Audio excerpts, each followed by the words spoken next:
I will also take this opportunity to welcome all of you to the GIAN course. I am a soft matter person who does theory and simulations.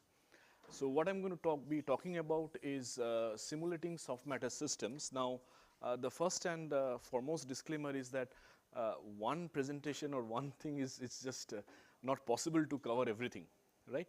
But we will see. I mean, we'll just give you a brief overview of how you try to simulate, what are the things that you take care of, and I'm going to illustrate with some examples from my own work that where you have to be careful, what kind of thermostats or integrators you have to choose, so on and so forth, right? Now, this is the middle world that we are looking at, and you have lots of examples. By now, you must be familiar with all of this. You have polymers, biomachines, membranes. That's the one that we have been focusing on so far. Colloids, cells and biopolymers, emulsions, biomachines, all of this.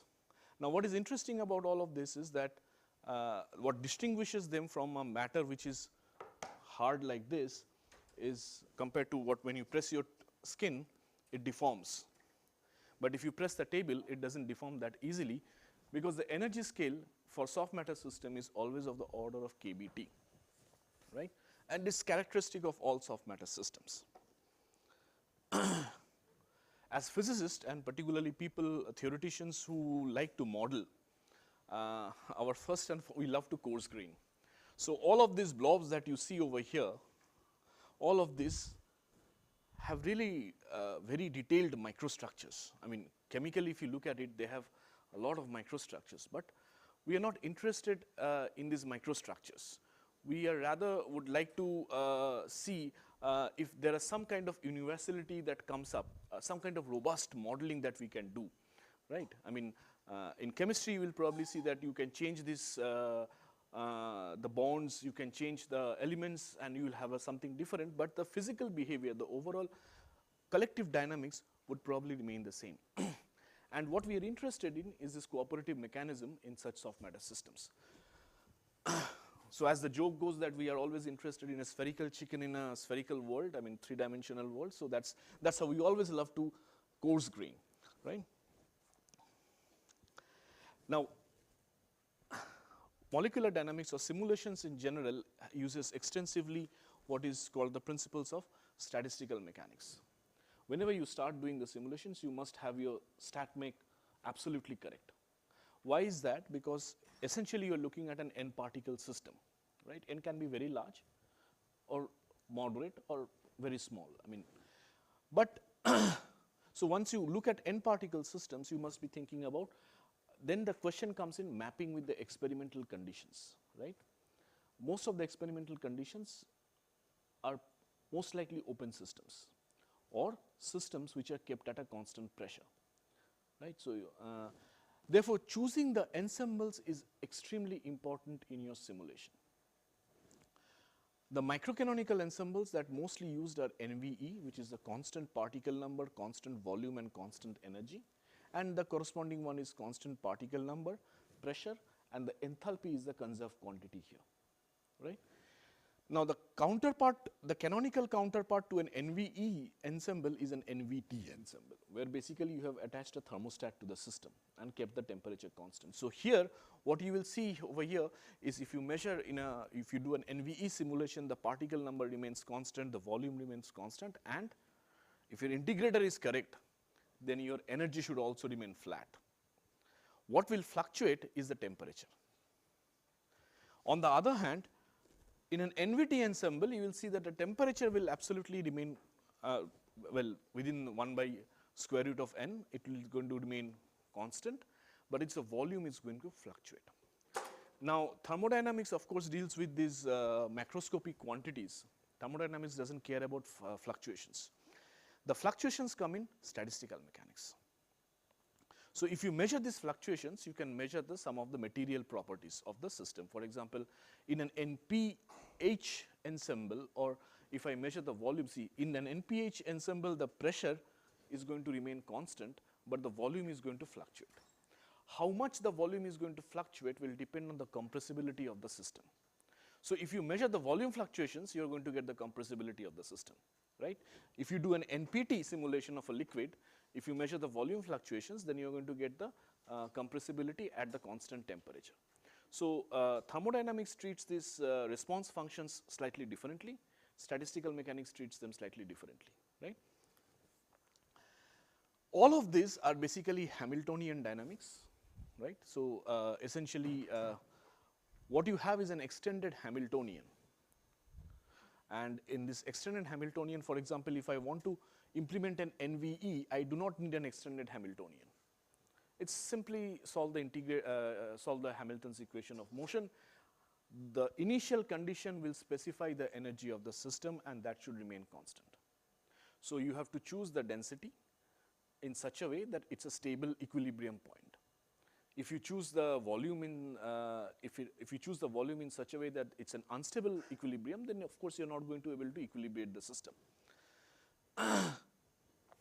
But if you choose an NPH, we'll come to it later on, then of course it's slightly more trickier. And the problem here is now you have a thermostat as well as a barostat. So that means that you are going for an extended Hamiltonian where you can write a Hamiltonian for the thermostat as well as the barostat. So what follows is a set of equation which is in literature is known as the Nose-Hoover thermostat and barostat. So you can turn off the thermostat or the barostat however way you want to do it. All of this of course preserves the momentum because it's a Hamiltonian dynamics, therefore momentum is preserved even at the coarse microscopic level. So there is no dissipation that is encoded in these equations, right?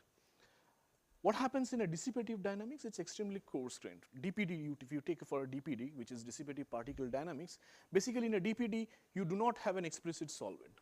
You basically have a big colloidal particle, which is immersed in a point-like, I mean the solvent is modeled like a point-like particles, right? And accordingly, you just take care of the hydrodynamics. There is implicit solvent.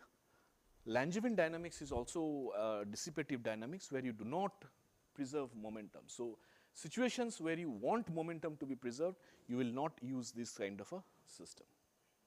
Except dissipative, I mean except DPD or MPCD, multi-particle collision dynamics, where you by hand ensure that the hydrodynamics is preserved. Because the momentum conservation actually is related, is tied to the hydrodynamic equations, right? Okay. Why is it not moving anymore? Acha. Now comes the basic fundamental question that what are we interested in? And some of these are there. I mean, what you see over here is one part is statics and one part is dynamics. In statics, typically we are interested in equation of a state. Whether you take a simple liquid, whether you take a complex fluid or not, I mean, what would be the equation of a state, right? I mean, pressure as a function of rho and T. That's one of the equation of states that we are looking at. And so this is the more general expression where Fi is the generalized force and Xi is the generalized coordinate, and I have the temperature. So here, for example, for a simple fluid, pressure will be a function of the chemical potential and the temperature. There can be other quantities also. If there is a phase transition in the system, we have to characterize the phase transition. What kind of a phase transition there is, right? Is it, for example, it's a liquid-gas transition, or is it, demixing of two types of solvents, right? So you identify the critical points. Usually what happens is associated with this phase transition is also a correlation length. Now all these are static quantities. There is no dynamics which is involved over here, right? The problem with the critical point is you want to stay as far as away from the critical point. But of course, we need to study that, right? The critical point actually keeps the problem.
There are ways out of it, but we'll see. The other kind of thing is that what you measure are the response functions that we are talking about, the susceptibility, and essentially that you measure from the fluctuations. Right?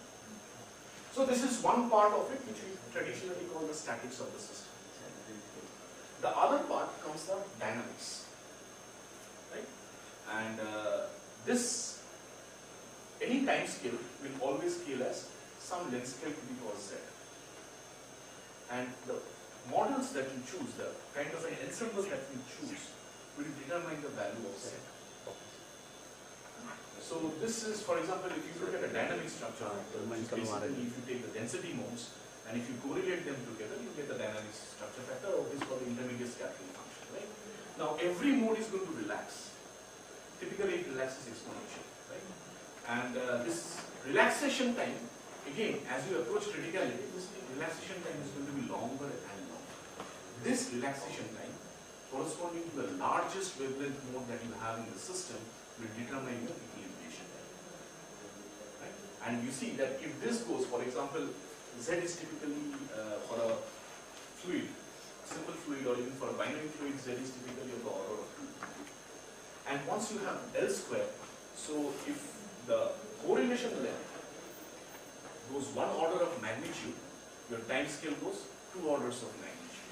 So that difficulty is always there. So one has to be smart when implementing such things. The other, of course, is the temporal correlation. Intermediate scattering function is one of them, but you can define physical observables in your system which are otherwise, which can be experimentally accessible or may not be experimentally accessible. That's the advantage of MD simulations. And you can correlate them and you can figure out how it decays and so on and so forth, and what information. The most important thing is analyzing the data. What information can you get from that? The transport properties, diffusivity, viscosity, mean square displacement, heat conductivity, all of these are transport properties. Now, these are slightly out of equilibrium simulations. So if you want to measure the viscosity, you have to create a velocity gradient. Now that velocity gradient can be created in several possible ways.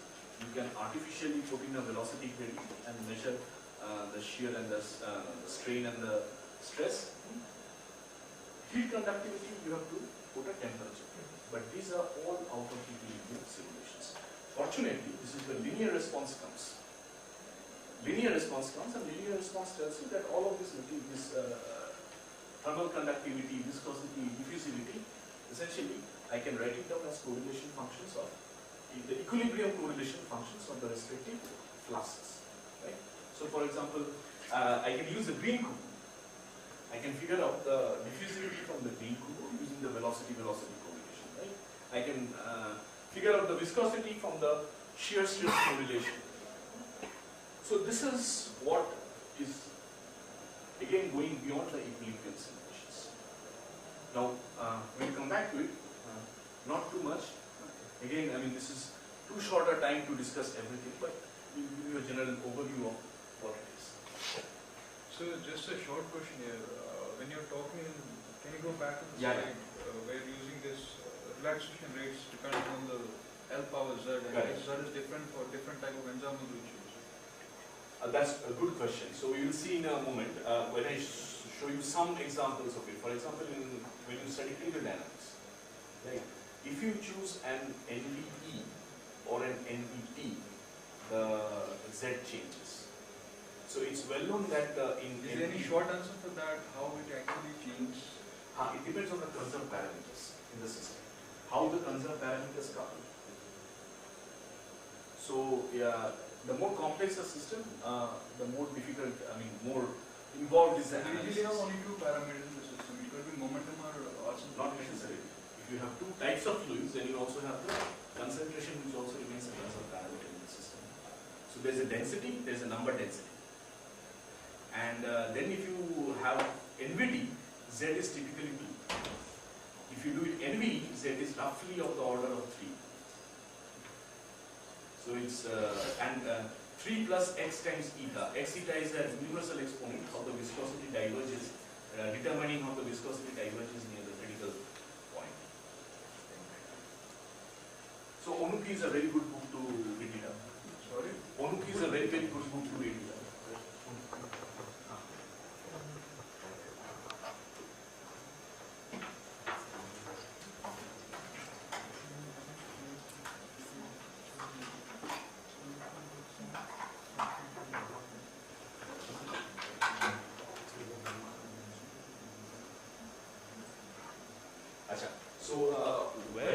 This is typically a figure. This is a nice illustration which I have taken from Professor Praval Maiti's lecture, and it tells you that where MD stands. So this is a continuum that in terms of time scale and length scales. This is a continuum that we are looking at, and this is where we are. Below this we have quantum mechanics, right? And just above this is we have a mesoscale dynamics, right?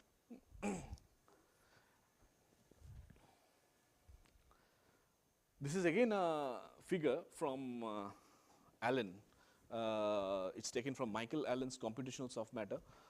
It's Introduction to Molecular Dynamics, and it illustrates how this molecular dynamics is so useful, right? Because what happens is, what experiments measure is something which is an observable, right? But for that certain event or observable to behave in a certain way, there's a lot of microscopic things that happen which the experiments cannot measure. They may not have the time resolution, they may not have the spatial resolution, but those are the things which simulations can probe, and that is the biggest advantage. So basically, there are several ways of, this is, as I said, this is the part where you look at the phase diagram, you look at the structure, and then you look at the dynamics. All of these are accessible in the simulations. In fact, one can even go beyond that and ask more fundamental or microscopic questions which are otherwise inaccessible to an experimentalist, right? So the real system is a complex fluid. You can make a model. You can model that complex fluid in your simulation. You can simulate it and then test your theory with the experimental result, simulation result, and the theoretical predictions. All of this combined is then going to give you a better understanding of what is happening, what physics is going on in the system. This is the typical schematics of how MD runs. So you first initialize the coordinates and the momentum. Now here the idea is that when you initialize the coordinates, you just don't put in randomly particles in the box. So if it's a very dilute system, you can do that. But after some point of time, it's going to just, your first integration step, it's going to just diverge because it comes too close to each other. So you start with a periodic lattice. It can be FCC, it can be BCC, your choice. Once you have that and you choose the momentum from the velocities from the, given the temperature, you have fixed the temperature, and from the Boltzmann distribution, you start initialize the momentum. This is the bottleneck. This is where you build the neighbor list. So typically in a simulation, I have not shown it here, but in a simulation what we have is always a short range force field. Long range is more difficult to handle. Electrostatic is one example of this, and the second example is the hydrodynamic interaction. So these two are very difficult to handle. So most likely, in almost all cases, we look at short range interaction potentials, Lennard-Jones, Yuka, whatever you take, these are all short range. By definition of a short range, therefore, you mean that there is a cutoff distance, beyond which you are not interested in the potential at all, right? And if there is a cutoff distance, therefore, you have to know who are all lying in that cutoff distance, and that's a job that is done by the neighbor list, right? So once you have built the neighbor list, and this is the bottleneck, then comes the forces. You know the potential, you calculate the forces, this is not such a, rest of it is not such a problematic thing. Then you integrate the equations of motions. This is also where you have to be very, very careful about.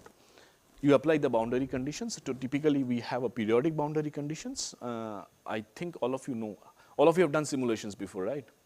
So, no? Okay. So basically what you say is that your simulation box is just a tiny, tiny volume in the actual system. So particles moving in from this side of the boundary are going to come out from the other side. Corners are the ones which are a little bit tricky, but with a little care, you can also take care of that, right? This is where you output the statistics, but you have to wait a long time. I mean, not a long time, but a significant, I mean, equilibration time until the system has equilibrated from your initial lattice phase to the thermodynamic state that you want it to be. After that, you measure statistics, and the amount of equilibration time will always depend on the typical correlation time in the system. So, you can look at the density correlation, you can look at the order parameter correlation and see how big is the correlation time. 10 times that correlation time is typically the equilibration time. You always have to be careful, right? And you keep on doing this until you are satisfied with the quality of the data that you have. So, as I said, the most expensive part of the simulation is the neighbor list calculation. The brute force calculation is like you take each particle, run over all the particles, right? So, that is an n square operation. So, you want to optimize that. So, if you take n square, I mean if it is 10 to the power 3, then you realize that it is 10 to the power 6 operations. It is extremely expensive, right? More efficient is what is called a cell list algorithm. So, you break the system, we will show it in a little bit. Now, your hardware architecture can also allow other algorithms. For example, if you are doing it in a GPU, you can also have a 2D algorithm to up to 10,000 particles. You can very efficiently implement a 2D algorithm for neighbor list, right? This brute force thing you pick up, but you implement in a 2D fashion. I'll illustrate in a bit. Now, this is a cell list. Basically, these are the cells which have been shown for the periodic boundary conditions, but the idea is very, very simple. You have a cutoff distance, and on top of it, if you want to efficiently implement it fast, then essentially you add a skin length to that. So, whenever two particles move together a distance greater than equal to the skin length, you update the neighbor list. Otherwise, all of them are lying in the cutoff volume, right? You divide the systems in volumes, small sub-volumes of the size of the cutoff length, and then you figure out which particles are lying in this volume. And for a given volume or container, there are 9 such, you have the surrounding containers. From this, you figure out the neighbor list. So, at any instance of time, you do not have to loop over all the particles, but only this finite sub-volume of the system. So, this algorithm is very, very efficient, and how you implement it is also efficient, right? Now, the other one that I was saying is, for example, in a GPU, typically a block and a thread structure is like this. A GPU basically is a parallel architecture where you do the simulations. Now, every grid will have threads like this. Each of these threads is responsible for one particle, updating the coordinates and momenta. So, when you are going to do a neighbor list, instead of 2 for loops in a sequential fashion, when you loop over all the particles, in fact, you can have the particle coordinates loaded here along this direction as well as along this direction.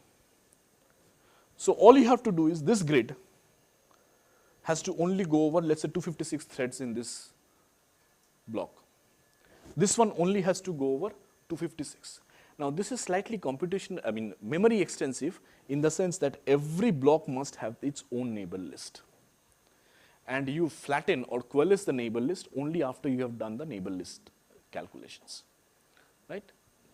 So, that is why going beyond 10,000 is slightly tricky, because you also, in this architecture, you also use the shared memory, which is the modern GPUs have a slightly larger shared memory, so you can maybe go up to 100,000 or no, 20,000, 30,000 particles, but typically older generation GPUs beyond 10,000 is slightly difficult to go. The other thing is also most important. If possible, you use a Hilbert space sorting algorithm. Now, this Hilbert space thing is known to mathematicians for a long time. Its recent application in molecular dynamics is very, very recent. So, what is it that you do? See, when you have started the simulation, you have just put all the particles coordinates in one array, right? But these particle coordinates are going to move. These particles are going to move around, and therefore, it is not initially, when you first started off, they were placed in the memory according to their physical location in the physical domain. But then they move around, right? All the way they move around. So, therefore, a neighbor list, you have to search a longer part of the memory. It is better to sort the particles based on the distance, so that physically if they are in one compact domain, then they are also enough close in the memory. So then the search in the memory algorithm in the memory is quicker.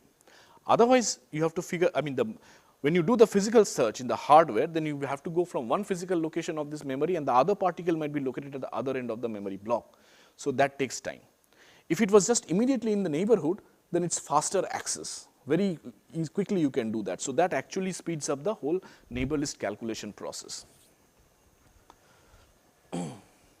Now let's go for choice of ensembles. As I said, that depends on the conserved quantities in the system. I have microcanonical ensembles, NVE or NPH, and canonical ensembles, NVT or NPT. These set of equations are what are called Nosy-Hoover, barostat and thermostat. You see, this alpha is the one which is responsible for the pressure fluctuation, maintaining the pressure, and this gamma is the one which is responsible for maintaining the temperature. The other type of thermostat which is also very frequently used, but at a very, very coarse grained level, and in this picture there is no explicit solvent. There is only an implicit solvent, and that implicit solvent comes out through this Langevin, I mean this random noise. This is a Langevin thermostat, right? For statics, either of the setup is okay, should not matter. It should give you the same critical temperature, because the system doesn't care about what kind of a thermostat you have chosen, right? I mean, system, your critical temperature should come out to be correct. The dynamics is different. Dynamics matters on what kind of an ensemble you have chosen, right? Now comes the next part where you have to be really, really careful in choosing things is the integrator, right? And there are certain things that you have to be very careful is simplicity. How long does it take to code that integrator and how easy it is to debug? How fast then is efficiency? How fast to advance a given system? For example, if you want to take the system from one step to the other step, if it involves 10 steps in your integrator, then that's not a very efficient algorithm. So you search for an algorithm which will probably take you to in 3 steps, do the job in 3 steps. Then you save time in your computation, right? Stability is very, very important, particularly in systems which are where you need long equilibration times in a glass or in systems which are very close to criticality, right? There you need long equilibration time because the error is always going to propagate. So when you do the simulations, you have to measure the energy, you have to measure the temperature, you have to see the momentum, whether you have a net drift which comes in the system just because of the error. If you see such a drift, there are only 2 possible ways. You have to reduce the time step, increasing the runtime, or you choose a better integrator where the stability is much better. Reliability, it can handle a variety of temperature, densities and potentials. So if you change the potential, depth, width, whatever you do, it can still do it. There is no divergence that comes in the integrator. And the last one is the vectorization. So that means that your integrator should be such that if you want to parallelize it, you can do it very easily, right? So these are these are done. There are several choices. The other thing that you must also remember is that time reversal symmetry must be preserved when you are discretizing the equations of motion, right? Velocity Verlet integrations, oh, this is slightly wrong because that the other one has to be h4. This is, the error is of the order of h4, this is of the order of h square. So these are the 2 integrators, they are identical. They are identical. I mean, one can go from velocity Verlet to leapfrog as well as from leapfrog to velocity Verlet, but they are very, very stable integrators. Then you have random forces. The Langevin thermostat, when you implement that, you have to keep it in mind that when the moment you use fluctuating forces, the error is of the order of square root of delta t, square root of your discrete time step that you have chosen. Okay, I have to, this is a velocity Verlet scheme, right? You have this data at this instant of time. This is the one which is at previous instant of time, right? What you first do is you update the position. You update the position using the position at t n minus 1, the momentum at t n, and the forces, the acceleration, the forces at t n. Once you have done this, you update the forces at t n plus 1. And using this, then you update the velocity. Using these 2, you update the velocity. This is a velocity Verlet. You can also have a very simple version of that, which treats the position very nicely. It's called the position Verlet. The other one is very, very simple and possibly better to implement also, easier to implement, is what is called the leapfrog. Now, there you do not have V of t, but you always have V of t plus h by 2 and V of, this is V of t plus h by 2 and V of t minus h by 2. You always have this, right. So, from the position you calculate the forces, and from these two, V of t h minus 2 and the forces, you calculate V of t plus h by 2, and in the next step you update the position, right. I am going to skip the next slide because that explicitly, this is an explicit illustration of how you discretize, and it obeys the time reversal symmetry. The other integrators that are available is the Runge-Kutta, but that's RK4, that's even more complex. For most of our applications, we do not require Runge-Kutta. Velocity world is good enough to give you that. Now, let's talk about large scale parallel simulations. So, this is something which is what last 15 years. So, last 15 years this has been extremely popular. This is a very, very efficient parallel simulating architecture, right. So, instead of sequential instructions that you give single instruction to multiple data. It follows the SIMD model, right. You have several memories so the global memory, and this is already what I have talked about as a shared memory. So, if you look at the hardware architecture, the global memory is slightly far away, slightly away from the processor, whereas the shared memory is on the processor itself. So, it's like a cache memory, right, very, very small. I mean, the older generation cards used to have 4 KB or something like that, I do not remember now. But so, you only can possibly load, if you are using 3 coordinates, only a part of the array in that shared memory, but that access is very fast, right. There are other ways also to do that. So, the structure is basically this: the global memory, there is a constant memory which is accessible from the host. The host is your CPU, the C compiler basically. So, the C compiler, you program it in C, the C hands over the execution to GPU whenever it encounters a kernel, right. This is what you have, and you call up, for example, update particle coordinates, right. This is a kernel that you call, and this is a host, it is written in a host C function, and the moment it encounters this this call to a device function, basically it hands over the operation to the GPU, and then again it comes back, the control comes back to the host. So, these back and forth happens. The less number of back and forths if you have, the better for you. But sometimes if you are doing a very costly statistics, it is unavoidable, but what can you do? I mean, it is unavoidable. So, you have a global memory in a device, I mean the GPU, you have a global memory, you have a constant memory, and then you have a shared memory. There is also a part of the global memory is also slightly kept what is called as a texture. So, GPUs have a history is that this is the same card that you used to play games, and then it was seriously developed for scientific computation, because the games one, they do not have the standards for scientific computation. So, you have to trust the numerical result that is coming out of your computer, right. Now, I will just briefly, I think I have roughly 25 minutes to do. So, this is what is critical phenomena, right, that is what we are talking about, and this is from my work. Essentially, you look at it, then there are 2 types of particles here, white and blue. Above the critical temperature, this is in a mixed phase.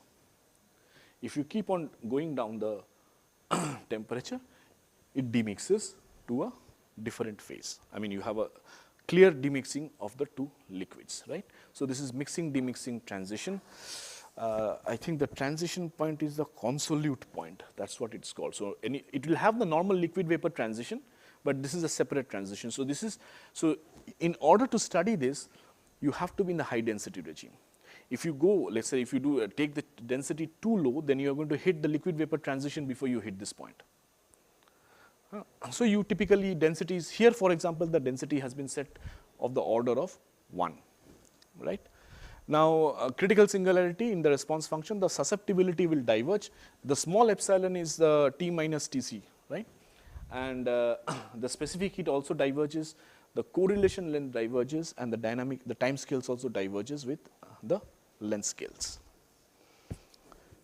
This is how the static structure factor, the inverse of it has been plotted. This is the theoretical prediction of it, and you can see those solid lines are the plots from the theory. This gives you a measure of the correlation function. Right. So, this gives you a measure of the correlation function. See, the idea is that wherever you have an analytical result present, you should rather fit your data to that analytical result rather than fitting to any arbitrary functions. Then the number, it's always better to have less number of fit parameters in your data. I mean, with 14 fit parameters, you can probably fit an elephant, right? So that you don't want to do that. You want to be true to the physics that is there. So if you have an analytical expression, for example, here the only two fit parameters are the susceptibility and the correlation length. Susceptibility can also be measured from the concentration fluctuation. So you have another independent way of measuring the susceptibility. So then you compare the two results. Preferably you will measure the susceptibility from the concentration fluctuations. So then the correlation length will come out accurately, right? So the choice of ensemble is microcanonical here. So you equilibrate the system in NVT because you want a particular temperature, the system to be at a particular thermodynamic state at a particular temperature. So you equilibrate the system at a particular temperature and then you switch off the thermostat. So you use the same Nosy-Hoover thermostat, but except the barostat is now turned off, there is no alpha. You switch on the thermostat and then you equilibrate the system until you have the temperature has stabilized, the system, everything has equilibrated, then you switch off the thermostat. Then you let the system, then it's a NVE ensemble. Then you wait for some more time. If there are any transient effects that have arisen because of switching off the thermostat, they will die out by that time. And then you start measuring the data. Now, momentum is conserved here because momentum is also one of the conserved parameters when you look at the continuum theory for this. But as I said that near criticality, if I want to measure the critical temperature, so on and so forth, there are several ways. Binder cumulant is one of the ways. Look at the correlation length, look at the susceptibility, and you can see that it's going to diverge. You plot them in a log-logs plot. You know the universal exponent, and then from that fit, your TC is going to be the fit. The amplitude of the correlation length is going to be a fit. Do I have it here? Yeah, so this quantity is going to be one of your fit parameters if you are plotting the correlation length as a function of time. And here TC is going to be one of your fit parameters. So that's going to give you roughly an idea of a TC. But the Binder cumulant serves to be a more accurate estimation of a TC. Binder cumulant is just looking at the order parameter and calculating the non-Gaussian quantity, right? What is called the kurtosis. In statistics, it's called the kurtosis, right?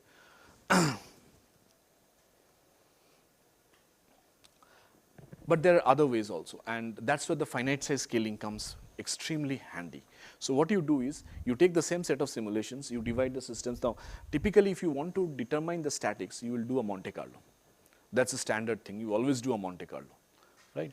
But then if you want to do the dynamics, you have to do the molecular dynamics again. So rather if there is a way to figure out both in one go, and this is one of the useful tools in molecular simulations is a finite size scaling. So you divide the system into smaller subsystems and you measure the order parameter there. Oh, I have removed that slide, but nevertheless, so you measure the order parameter there, and these are open systems now. You try to avoid the systems which are at the boundary because they are affected by the periodic boundary conditions. You only take the systems which are core inside. And then there are the finite size scaling results for the order parameter fluctuations are there. So you can plot it, and from there you can, for the susceptibility it's also there. From there you can actually figure out the critical temperature very accurately, right? The other part, of course, from the same set of simulation is to extract the dynamic the dynamic quantities. So what basically you look at is you look at the time dependent structure factor and the relaxation times for those Fourier modes. So what we are called as tau q, that's the one which is basically over here. Now, if you are far away from this, then you expect that the dynamics is diffusive. It's a diffusive dynamics, right? So if you can consider a blob of correlation length psi that moves around the system diffusively. And that is exactly what you see over here. But near criticality, this changes. Near criticality, this changes. So it goes to 1 by k cube scaling. So it's like you have a more dependent diffusivity now, right? But most importantly, all of this data is extracted from the same set of simulations. We did not do a separate Monte Carlo to extract the data.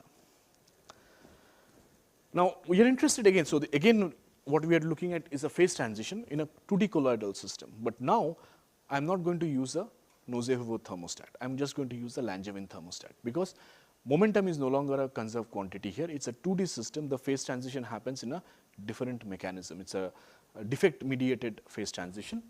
So essentially you find 3 phases: solid, hexatic and liquid, and the solid has a quasi long range order. 2D cannot support a true long range order. The hexatic will have a long range order. So in the solid phase, the solid order correlation decays as a power law. The orientational order correlation does not decay. It's just flat far away. Asymptotically, it's just a constant. In a hexatic phase, now it turns around. The solid order will always show a short decay, which means that you have no positional order. You only have orientational order in the system, which is the bond order basically that you see. The orientational order will show a power law decay. That means that it's a quasi long range order. It's not true order, but it's quasi long range. Ensemble of choice was a canonical NVT with Langevin thermostat as the choice of thermostat. No longer Nose-Hoover. I'm not interested because it's computationally expensive. What I have is essentially a system of colloids which are immersed in a solvent. In the earlier case, I had an explicit solvent in whose phase transition I was interested in. But now I have a slightly bigger particles which are immersed in a solvent. So I'm no longer interested in the hydrodynamics, because I know that for many particle system in statics, hydrodynamics rarely plays a role. Dynamics, yes. And this is the kind of data that we got. So essentially you define the Fourier mode as e to the power I q dot Ri. Ri is your particle position, right? So you pick up a wave vector, q value, and you define rho q as this. The structure factor, the static structure factor is defined here as rho q, rho of minus q. Because you have translational symmetry in the system, therefore q must always couple with minus q. And in a solid, what will happen is you will see this peaks. This is like an X-ray diffraction experiment. And as you go, as you keep on, see, it's a very high density, 0.922. As you keep on decreasing the density, you will see that this peaks, they slightly diffuse. And then comes this, where peaks are slightly visible, but now they have elongated along the, they have been stretched along the ring. This is a hexatic phase. And then as you further go down, it goes to an isotropic liquid phase. This phase has the highest symmetry, and this phase has the lowest symmetry, right? If you plot the g of xy, then you will see that in the solid phase, this is both the cases essentially, you will see that you very nicely see such correlation. The difference between these two is they are very closely, but if you go beyond this, the picture becomes very hazy or blurry. That means the correlation is very, very sharp locally. Far away, there is not much of a correlation. And if you look at the phase diagram, this is one of the things that we are talking about. The first thing is to look at the pressure density. And a behavior like this will tell you that there is a signature of a first order phase transition, right? And there are ways to figure out the first order phase transition. You measure, I mean, you basically do a Maxwell's construction here, look at the area that gives you an estimate of the free energy. And that free energy must decay in a certain fashion if it's a first order phase transition. Now, this is the microscopic information that I was talking about. See, this is a spatially resolved orientational order, which is not accessible in the simulations, in the experiments. The experimentalist will show you that the structure factor is accessible to them. To some extent, not to some extent, the pair correlation function g of xy is accessible to them. But the orientational order has to be figured out. But this is very, very easily accessible in the simulations, the local orientational order. So you can either attach an orientational parameter order with the particle, or you can coarse grain the system into smaller subsystems and calculate the orientational order locally. And then once you have calculated the local orientational order, you can also correlate it and figure out how does the correlation decay in this case, right. So these are all the things that you can do. The next example is hydrodynamics, right. Now here the illustration is basically I have a big particle which is immersed in a small bath of fluid particles. And so it's a colloid, the actual system is a colloid which is moving in a liquid, right. Let me just,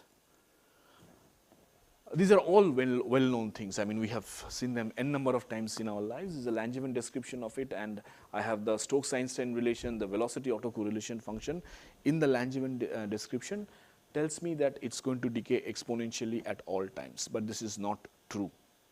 So what you have in the velocity autocorrelation function is the power law decay at late times, and this power law decay solely comes in because of the flow that you have, because of the hydrodynamic, because of the backflow, because the particle has to move forward.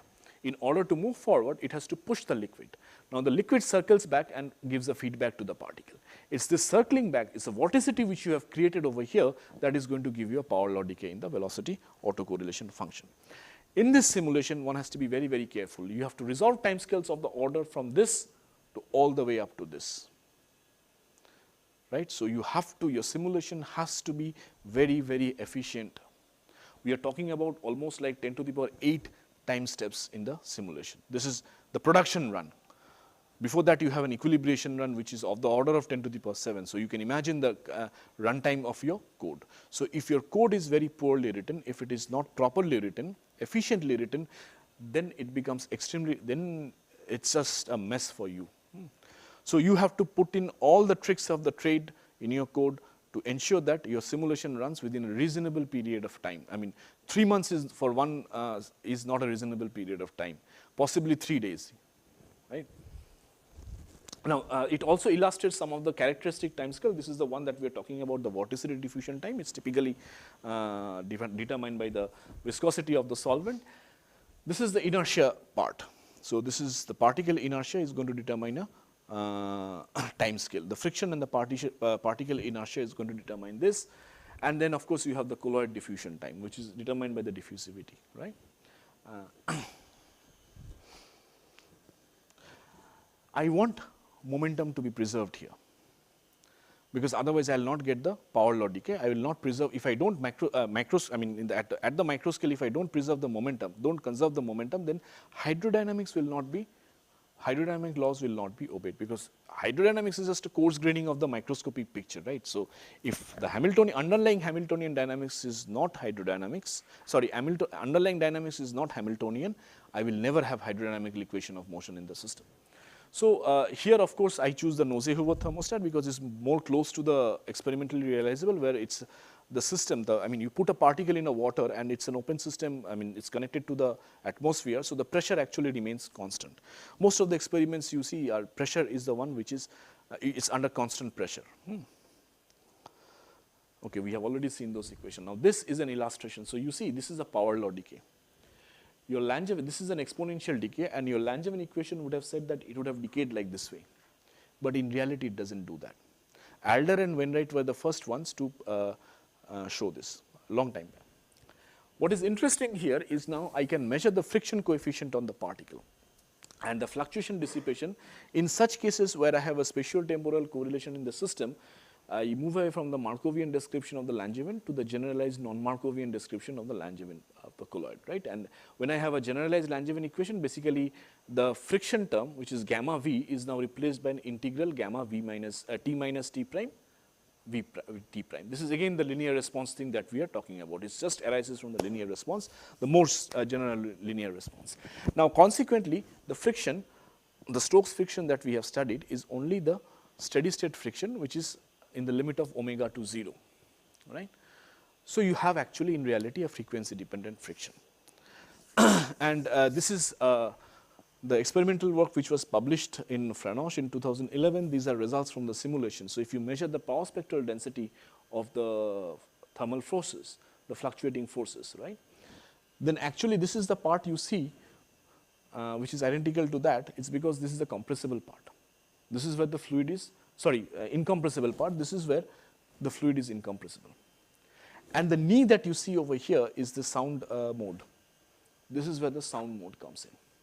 And this is the part which is the compressible part of the system. So any fluid is just not viscous, it is actually viscoelastic.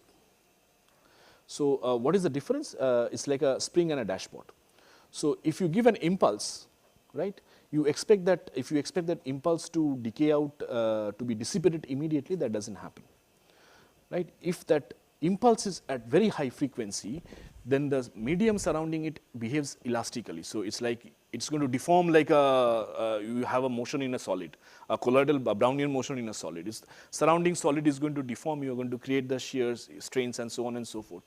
Only when you wait for a long time, that's omega to 0 limit, then you will see that slowly the particle has moved, and all the deformations, all the stresses that it has created has slowly dissipated in the system. So now the question is, why can't we see that? Water is pretty much incompressible. It's just that it has a very small, compressibility, so that you have to go at very high frequencies to figure out, to see the effect of compressibility. Okay, 10 more minutes. Last part, this is, I just put a slide, I do not, it requires some more things. So, non-equilibrium system. So, they are characterized by a particle current or a heat current, and therefore an entropy production in the system. Now, example, driven diffusive system, active and passive phoresis. Both of these are non-equilibrium systems. You have to be extremely careful when you are applying a gradient to the system. There are lots of things which can go wrong. You can introduce an unnecessary drift in the center of momentum, so that the whole system starts to shift, and that you realize is something of a physical effect. Please be very, very careful about that. So temperature gradient you create either by a Nose-Hoover thermostat locally. You identify two slabs at the boundary and you only apply the thermostat there, remove the thermostat in between. Or you can do a velocity rescaling, but with a momentum conservation. In the sense, the center of mass momentum, relative to the center of mass, you do the velocity rescaling, not arbitrarily, right? Momentum gradient, of course, you can do a velocity rescaling. Again, with relative to the center of mass, you will create a gradient. You can also do a Muller-Plathe algorithm, where you basically switch faster moving particles to one side, slower moving particles to other side, and then you automatically create a gradient. So this is going to give you the viscosity, this is going to give you the thermal conductivity of the system, the results of these simulations. Now the chemical potential is something which is extremely difficult to carry out in a molecular dynamics. It is typically done in a Monte Carlo. Chemical potential means that you have the amount of work that you do to put in one additional particle, and that is extremely difficult. Now this is the last example I am going to talk about. This is a directed motion. This is actually self-diffusive thermophoretic particle that you see. It's a snapshot from the simulation. This is a Janus particle which has been modeled like a Janus particle. This side is gold, this side is polystyrene, different colors. It's a very, very small particle in the simulation. So basically if you heat one side, the other side automatically gets heated up, right, irrespective of that. So what happens here is, what happens inside the particle is not very important. What happens outside in the fluid is very, very important, because the motion, the self-diffuse thermophoretic motion, the directed motion that it generates is actually dictated by the hydrodynamics of the system. So this is the schematic, and if you start measuring the temperature profile, essentially what we did was we tried to measure the radial temperature profile, and you will see that there is a discontinuous jump of temperature at the interface. And this because there is two different impedances, sound modes travel with two different speeds, right. So therefore what you have is a Kapitsa resistance here. Now we exploit this, and what we do here is that this Kapitsa resistance is actually, we modify the Lennard-Jones potential and say that this is a weightability parameter. If you set it to 2, then two small particles are touching each other. If you set it to 1, then they are not touching each other, but they are slightly far. The minimum distance is 2 to the power 1 by 6 sigma, if you set it to 1. If you set it to 2, then their minimum distance is sigma, right. So this drop in temperature, if you set it to 2, then there is becomes very, very small. If you set it to 1 or even to 0, then it becomes very, very large. 0 means there is not much cross-talking with the liquid. So there is no attractive part of the potential. It's just purely repulsive. So therefore, the solid is repelling the fluid. So there is no, there's a less propagation of the heat from the solid to the liquid. What you do over here, once you choose different, so in this case, you choose different weightability parameters for the two surfaces. And once you have that, you see it's a slightly different way of plotting. This is T of r theta. This is the polar. So you put the symmetry axis like this, your theta goes all the way from here to here. And r, of course, goes from the center to all the way far away. But this is the surface, and you see there is a temperature gradient which you have created. So here it is very hot, here it is very cold, which means if you start measuring the temperature as a function of theta, this goes down like this way. So hot here and cold there. This is how it looks for different choices, right? And you can expand the T of r theta in terms of the Legendre polynomials, right? And this is how the 2D map, heat map looks like, right? Now, what I am interested in, which is not accessible in the experiment, is the slip velocity. So essentially what happens in diffusophoric motion is that you create a tangential stress. Now, you also create a normal stress, but the normal stress is balanced by the forces, because the force is radial, right? So the normal is balanced by the your interaction forces, right? So your pressure is going to change. Particles are going to slightly move apart, right? They will readjust. But there is no tangential force. The interaction is not tangential. So this tangential stress remains unbalanced. And when you have a tangential stress which is remaining unbalanced, it's going to create a flow. So the fluid moves like this way, and if you have to preserve conserve the momentum, the particle must move like that way. So that's how the diffusophoretic motion happens. That's the basic idea of any diffusophoretic or any kind of a self-phoretic motion. These are all taken from Bickel, Maggi, and Verga. So these are typically the flow field. Now this slip layer is a boundary layer, which means that this additional stress, this flow that you have created, is only near the surface. It doesn't go all the way to the boundary of the solvent, right? So the idea was that can we access that in the situation? So basically what we do here is we take this particle, we take different shell thickness. Now this is the advantage. The reason I wanted to show you this is because I can do it in the simulations, but I cannot do it in the experiments. This slip velocity in the experiments is extremely difficult to measure. I can measure the directed velocity that the particle gets. So what I do here is I take this particle, heated particle, the genus 1, and I look at is the fluid layer over which the velocity is averaged.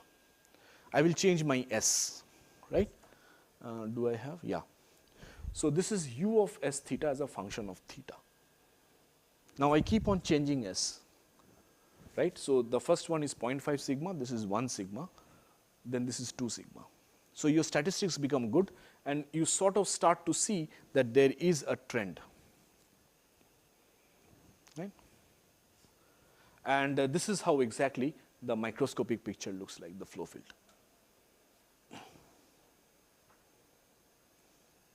So you measure the slip layer, and as it turns out, this, I have to go back slightly. Okay, my time is almost up. Yeah, you see, the second is this coefficient which determines the slip velocity. Because what happens is the gradient of this temperature gives you the normal stresses, the tangential stresses. The tangential stresses will depend on the gradient of this temperature, and the velocity is going to be dependent on that.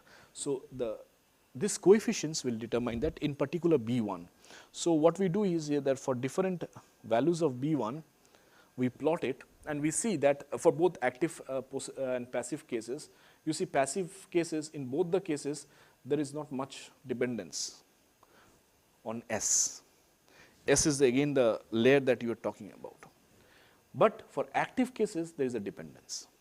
And typically it turns out that the slip layer, I don't know whether, can you see the gradient here? There is a slightly grayish gradient to white, gray to white gradient here.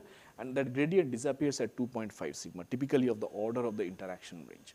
So if you take a potential which is slightly long ranged, you're going to generate more kind of a directed motion. But your experiments, I mean your simulation is going to be more complex, more computationally expensive, right? So these are some of the current explorations. This is a movie where we have a 2-layer vesicle and a shear. And this is still in its nascent stage. So Nitish is not here. Nitish is actually doing all these things. And it's interesting that this is a very, very small shear rate, right? And you keep on changing the what you change is the rigidity of the ring, right?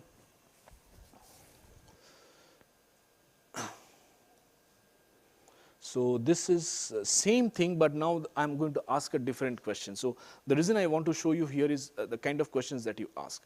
Now I have a bilayer, right? So both the layers are tied to each other by an interaction. So as they move around, so it's a catch bond mechanism, right? They are going to slip. So one bond is going to break, the other bond is going to form. So what is the lifetime of this bond break? So all these questions you can ask, and they're very, very interesting. I mean, but you have to look at the system and figure out what kind of questions you want to ask, right? But these are not very easily accessible in the experiments. Again, the last one is this, and this is basically I compress. I want to figure out where it breaks. So you see this is goes to a hexagonal nice honeycomb structure, and will it show the breaking? No, it doesn't. So at one end it breaks from the top. So that gives you a sort of idea of how much the compressibility of the system is, what kind of defect. So now it's you are not producing any defect here. Rather, you will be producing a defect when, if you reduce the density here, then you're going to produce defects here. But as it goes into this honeycomb structure, you're not going to produce a defect, right? Okay, so basically work has mostly been done by Nitish and Dimpy. Dimpy is already here. These are my collaborators, and this is the cluster, the GPU cluster that we have. And so, thank you, and questions.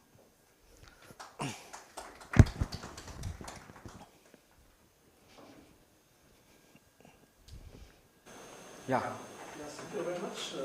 Very, very interesting lecture. I was particularly actually excited by the last experiments that you have shown. Yeah. Where you have this bilayer, and then basically you introduce a shear force, and one layer starts basically the ripples to move, and the others are basically in the lower level. Yeah, the lower level.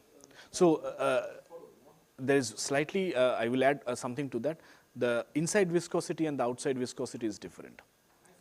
So the thing that it started off with was that, can I see, so people have seen tumbling in such vesicles, but only when you have hydrodynamics in the system. So in presence of hydrodynamics. Now we wanted to see that if I, and there is a difference in viscosity. Now the question was, I'm going to use Langevin thermostat. I'm going to generate a difference in viscosity just by using a bilayer. Can I see the tumbling? Unfortunately, we can't see the tumbling, but this has come out.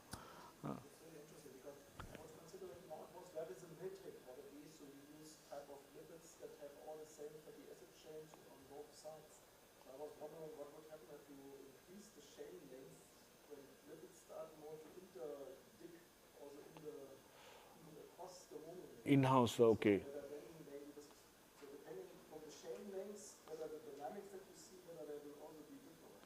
Yeah, I honestly, that's a very interesting thing. I honestly don't know, because this is still, Nitish is still looking at it, and so that's a very interesting question.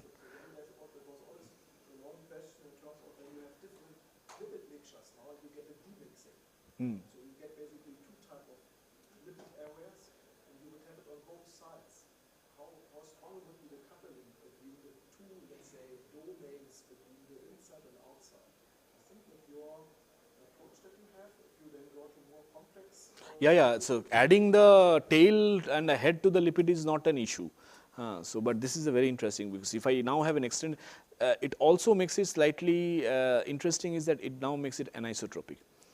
So that is something very, very interesting. So I'll talk to Nitish about this. If we can implement this very quickly, the implementation part will not be that difficult. It's actually with this system, I think you can ask very interesting questions and just get an impression. Right? How would it look like when we model this? And then one can maybe try it, as you said, it's experimentally very difficult, but one can think about experiments whether this could be tested. Yeah. So my venturing into this vesicles and all this is very, very recent. It all started with Nitish when he said that we would like to do that. Right, thanks. So if there are no other questions, then we break for now, is it? Okay, good. Thanks.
Charger बाद में ले लेंगे आप।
everything under control? Yes. Or did something happened in the lab?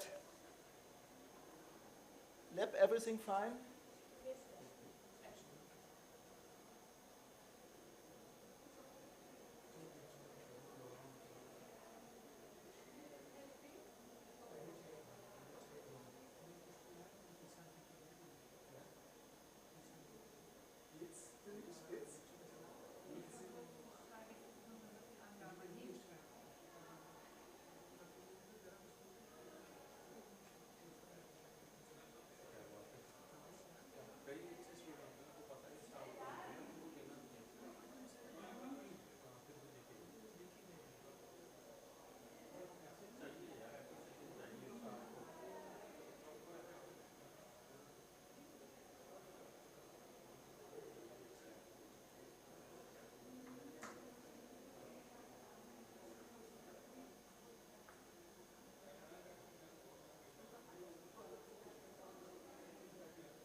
क्या time है यार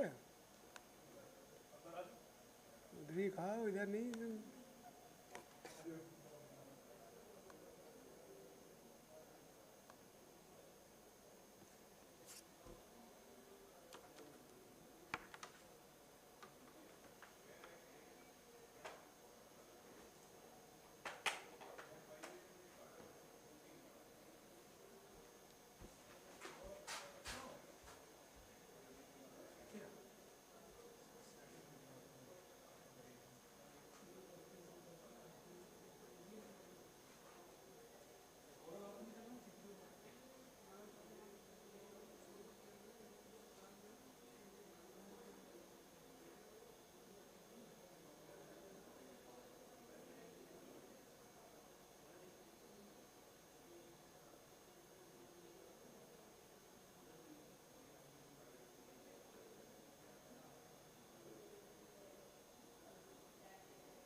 कह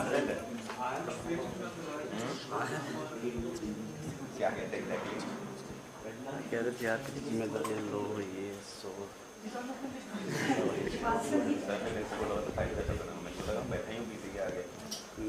Aber lass auch direkt die Person teilen und nicht sagen, wer soll kommen.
No problem, nothing happened. It's a little bit difficult to open and close. Do we miss the people that are supposed now, or that wanted to join, or you feel like everyone is here who wants to join the morning session? Everyone here so far? That's good. Otherwise, you can still, of course, send an SMS if you want. Okay. Then good morning, everyone, and welcome to the next lecture. So in the morning, you have already seen a great example of actually how you can use modeling to understand biological systems or even just systems that are composed of very simple components that are basically forming the basis of life, for example, lipids. Or if you could just consider a molecule that would be basically in water, the most important fluid on Earth, that forms also the basis of life. What I would like to take you now again is to actually introduce you another model membrane system that can be useful. It has advantages and disadvantages as every model system. And we will basically go a little bit into the world of nanodiscs. So if you consider, we have talked quite a lot about liposomes. You now know that liposomes can be in different flavors: small, large, giant, unilaminar, multilaminar, multivesicular. And that is all useful, in particular, when you are interested in the type of compartment separation. If you want to have studies where you want to have two different environments. For particular studies, it might be interested to have an open system. In the ideal case, you would say, would it not be beautiful to have just a piece of membrane that you can study? And the reason for that is that if you keep this soluble in a solution, you can use all techniques that are already existing for components that are free in water, for instance, cytosolic proteins that are unbound. We have a lot of techniques to study these proteins. And now if we consider that we would basically be able to do the same with membrane proteins, wouldn't that be fantastic? The problem was with the membrane proteins, they like two environments. They like the water phase, the aqueous phase, but they also like a hydrophobic environment that is given by the membrane. So what would we need to do? We would need to basically keep this type of membrane, a membrane sheet. What is the problem to keep such a sheet in a solution? The problem is that part of the sheet is very hydrophobic.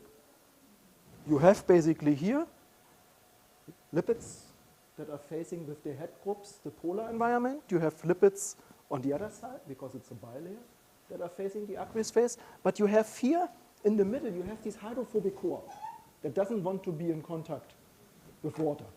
So normally these particles, if you are having them only on lipids, they would never stay in this type of structure in a solution. They would either start to aggregate or rather form a different structure in terms of, for instance, vesicles or types of inverted vesicles, depending on the lipid type you have selected.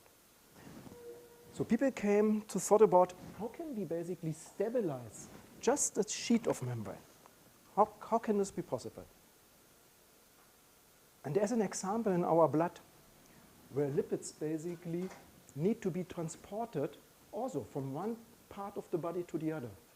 If you think about your nutrition, no? You eat basically material that is broken down in your intestine, is taken up, and from these intestinal cells it needs to be distributed to the liver cells, to the heart cells, wherever. And among this material are also lipids, but they are not water soluble.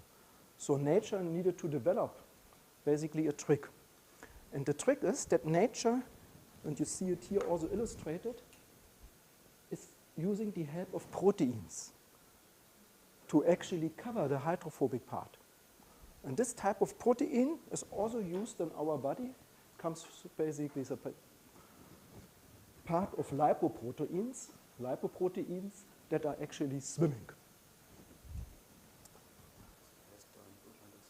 Okay.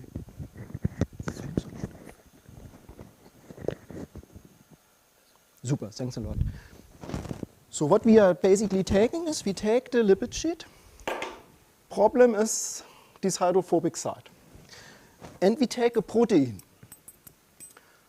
It looks like in the free unfolded like that, but it can wrap around. What type of property would this protein then need to wrap around basically such a particle?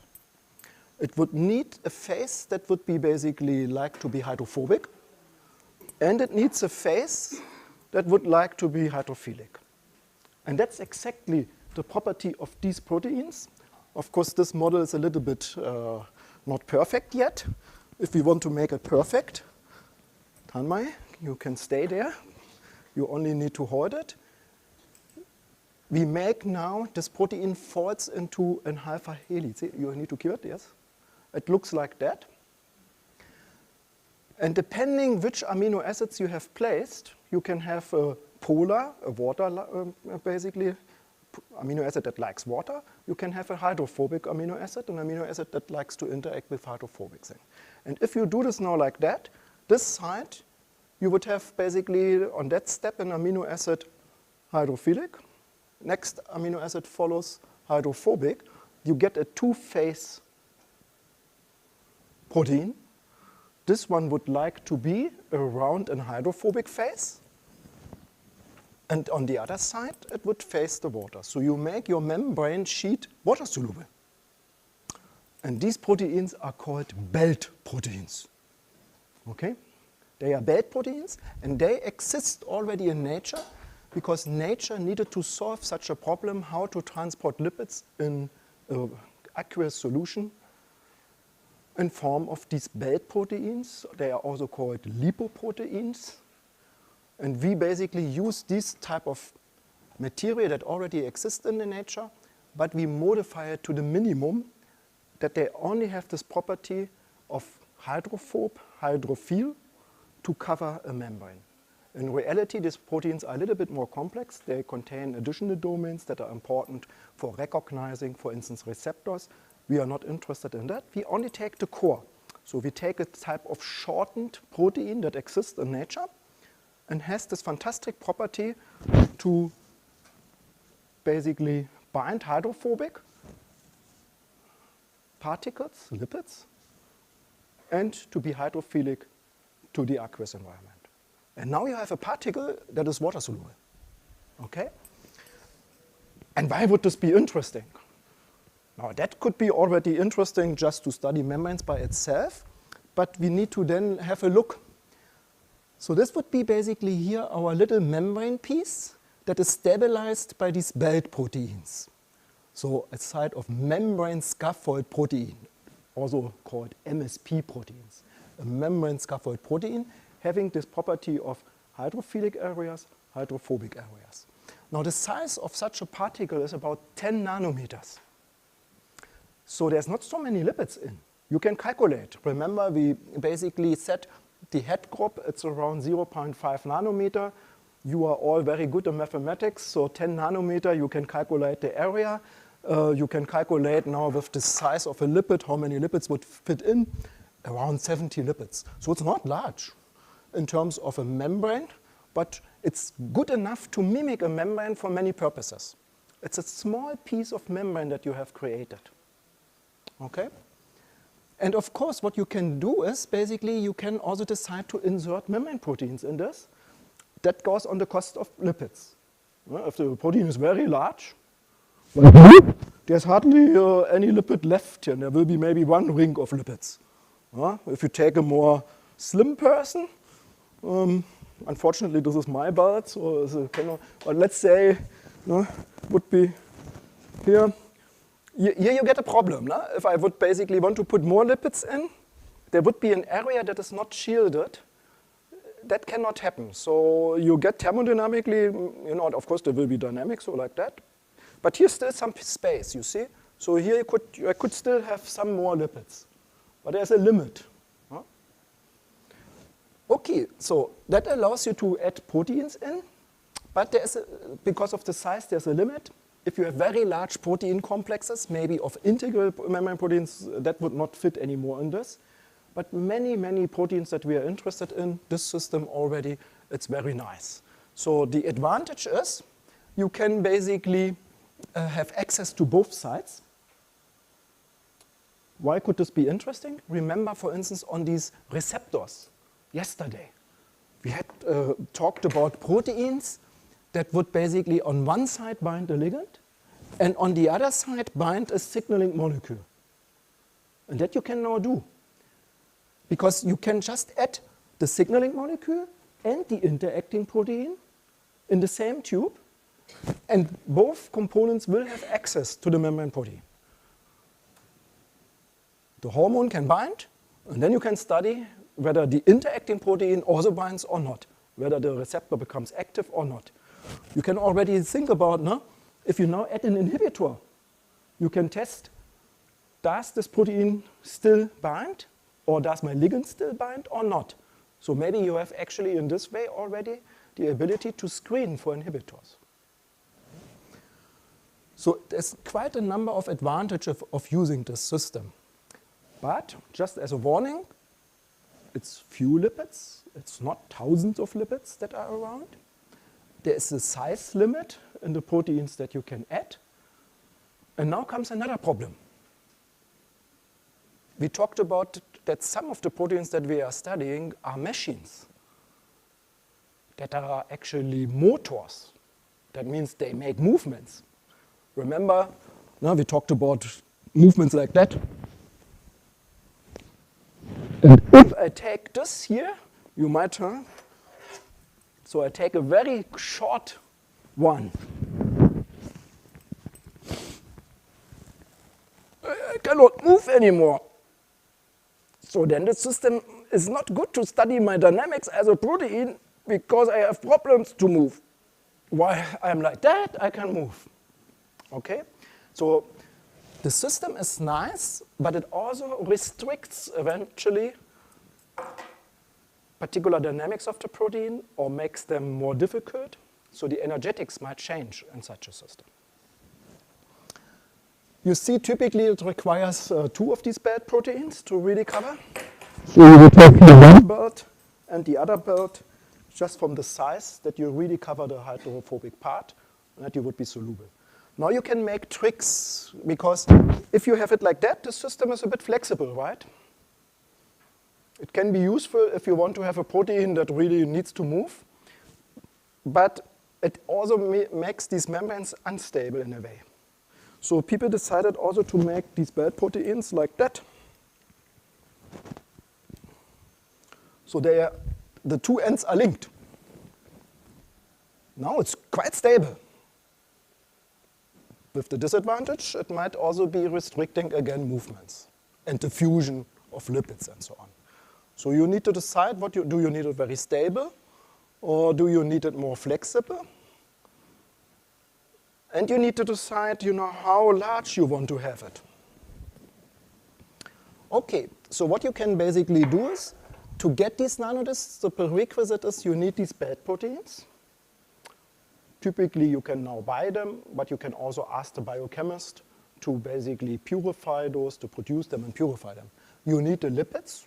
Lipids you can buy, or you can extract them from your material that you are interested in. Remember, we talked about how to isolate lipids, for instance, by an organic solvent, and then you have a lipid extract. You can also decide if you want to start with simpler mixtures, first these complex lipid mixtures to separate the individual lipids into different classes and start maybe with one type of lipid. Yeah. And the membrane protein, that depends on which protein you are interested in, with which lab you are maybe collaborating. They will typically provide. Or you want to dive into biochemistry, then you learn how to make your own protein by basically using organisms to express it, and then you'll be trained to isolate it from the membranes. There were, remember, 2 important steps. You need first to solubilize this protein then out, and then you need to add it back to form a nanodisc. And that's something we need to discuss, how to do this. Okay, so now what we can do with this system, it's basically there's different disc sites available. It's not dramatic, but still you can make small discs, 9 nanometer, up to 13, 14 nanometer, and that depends on the length of your bed protein. You cannot make it very, very long, because what the problem is, then it becomes very unstable, the system. But you can basically have a long one or a shorter one, and you can decide this for the protein that you want to study or for the membrane piece that you want to study, which type of belt protein you like to take to basically assemble them. And what typically now happens is, if you work basically with one defined belt protein, so you have hundreds of those components in the same length, you will get hundreds of these particles all the same size. So we call this as a monodisperse preparation. It's not like with the vesicles. Remember when we talked about vesicles, and maybe you have also seen it in the practical part with Rasheni, when you prepared giant vesicles, they all had different sizes. Some were 10 micrometer, one were 2 micrometer. That same happens also on the LOV level. So we will make this afternoon some LOVs, and in average they have 200 nanometer. But if you look really individual, you have vesicles of 100 nanometer, 200 nanometer, 300 nanometer, and we call this heterogeneity. It's polydisperse. Now with these nanodiscs, you have these monodisperse, you have at one defined size. And that's very helpful often for many, many techniques that you are using to have a defined size of your system. And that allows you then, for instance, if there are changes in the size, to conclude whether you have a membrane protein, a membrane protein complex formed, or whatever you are interested in. Okay. So techniques that you can use now is you work basically with techniques that are normally designed for soluble proteins or soluble matter, because now you turned your membrane protein into something soluble. So you can put it on an atomic force microscopy. You have seen this also with Triptas basically talk. That's a technique where you basically use a tip and you actually go carefully over the surface. And once you hit here, for instance, a particle, you need to go basically with the tip a bit up and then again down, and that can all be basically detected. So if you would have nanodiscs here lying around, and you would go with the tip, this tip would basically give you the size of these particles. You can measure on the change of the output of this caterpillar what would be the size. Electron microscopy, that's basically a technique like the light microscopy, but just using electrons, which was also introduced in this course. You would need electron microscopy because what was the reason? To visualize these nanodiscs, why would you not be able to just look at them under the microscope? there was one particular important aspect that you need to consider. It has something to do with the resolution. No? The resolution depends on the wavelengths of the light, and light microscopy, the limit is 200 nanometer.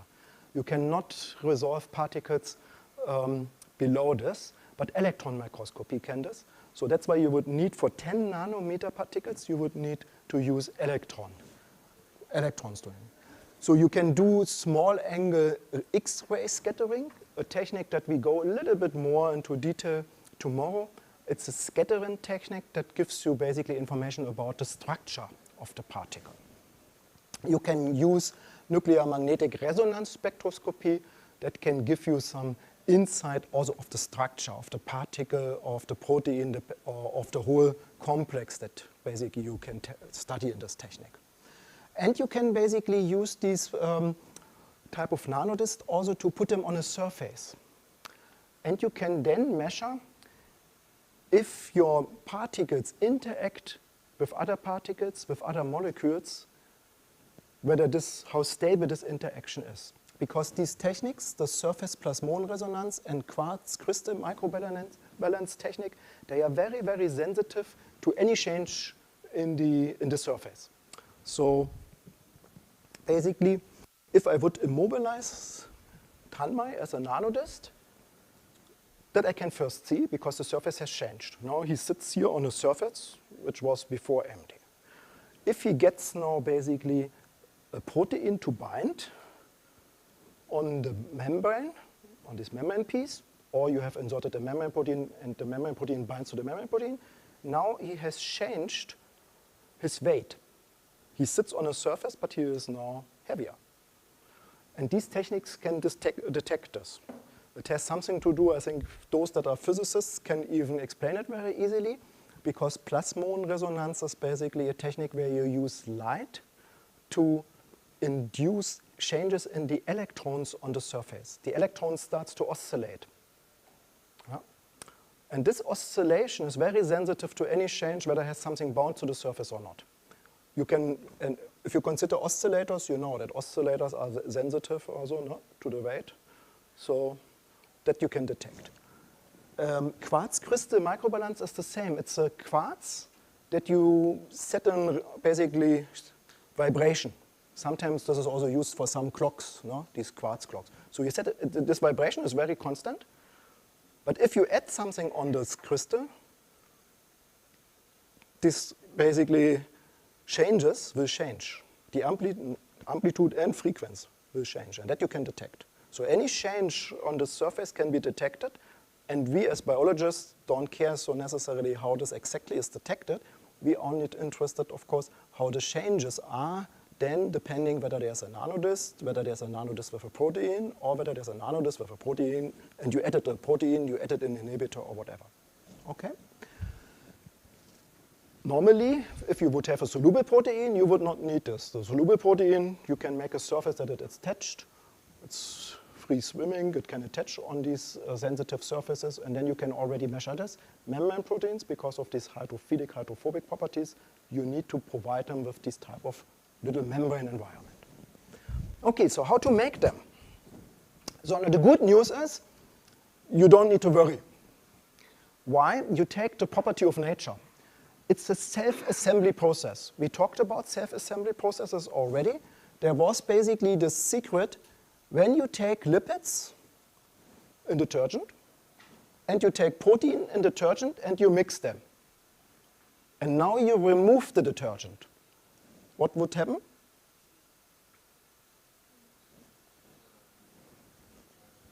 They would join. And what is the reason that they join? There must be some physics behind, no? Otherwise, I mean, normally we would like to have a very random system. We don't want to have order. Any order costs energy. But we just mix them, remove the detergent, we don't put any energy there in, and still they basically start to form order. No? And which entropy is actually there the most important in the whole? I mean, it's the overall entropy, but on which molecules are the entropies most interesting to look at? For the water molecules. because the water molecules, they want to be basically free. They want to move.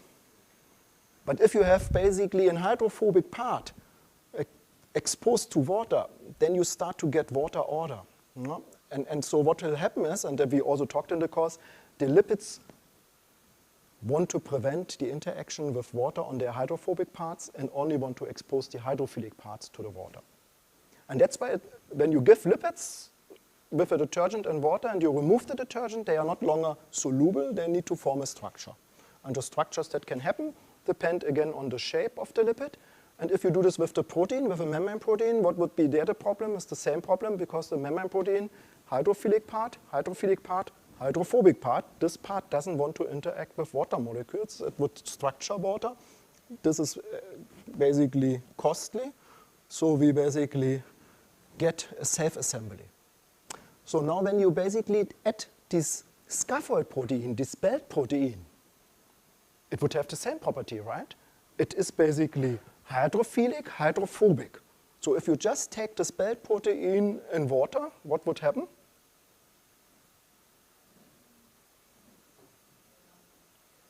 They would aggregate. With their hydrophobic parts, they would come together, and with their hydrophilic parts, they would show to, no?